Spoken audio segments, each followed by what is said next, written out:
Hi y'all, this is Coach T. I got red glasses today and I am so happy to be here doing our series on Proverbs this month. And I have the pleasure of doing number 17. So it is interesting with Proverbs. Every time you read any one of them, you learn something else that you might have missed because I feel once you start reading, I don't care your age, whether you're 7, 17, 37, 57, 77, we all can learn something else from Proverbs. So the chapter I have is really focused on virtues and how certain things that we do in our lives we need to be cognizant of and actually following through. So I picked a couple of verses that stood out to me. When you read it, you'll make your own decision with regard to it, but I picked out ones that kind of just hit me to the heart. And the first one that really hit me to the heart is actually the first verse. And I took it from the Passion Translation. So I know a lot of people use the King James Version and maybe the NIV or ESV, but I like the Passion one because I can really relate more and understand it a little bit more for myself. And I've read the King James Version, but I just like the Passion one. So the first one is saying, simple, humble life is peace and quiet is a lot better than having a quarreling, strifeful home. So imagine this, guys and gals. You know, when you want to come home, just like you're hearing in the background right now, I have on my soaking music. So when my husband comes in, he hears the soaking music. He knows that he's coming into an area where it's nice and calming and peaceful. Instead of me coming in, when he comes in and me screaming and yelling or saying this is going wrong or this happened on my day and da-da-da-da, why not come into a place where you know it's peaceful and quiet? Who wants to come home to a yelling, screaming, and quarreling situation, right? So I love that verse.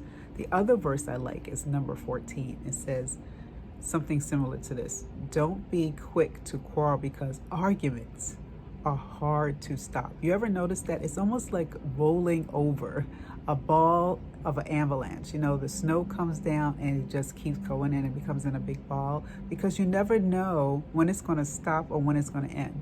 So be conscious of that. Before you start quarreling about something, we never know what these arguments are going to end up. Another area that he talks about here is finances, which I was really loving that because my background before I became a health coach is finances. And one of the things I remember in school, they talked about don't co-sign for a loan. Hey, it's right here in Proverbs. It tells you don't co-sign for a loan. Don't run up bills that you're never going to pay.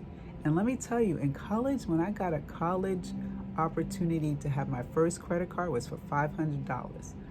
I did not run it up because I knew I had to pay it back.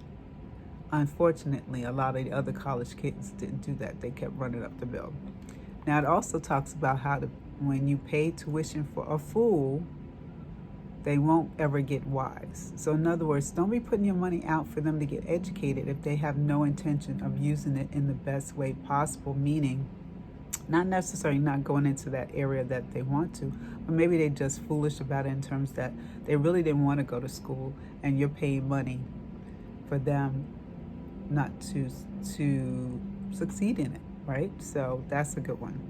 Then another one that I really, really love, this is my favorite one, number 22, verse 22. A joyful heart brings healing to your body and soul, but when you have a heart that's crushed, it struggles with sickness and depression.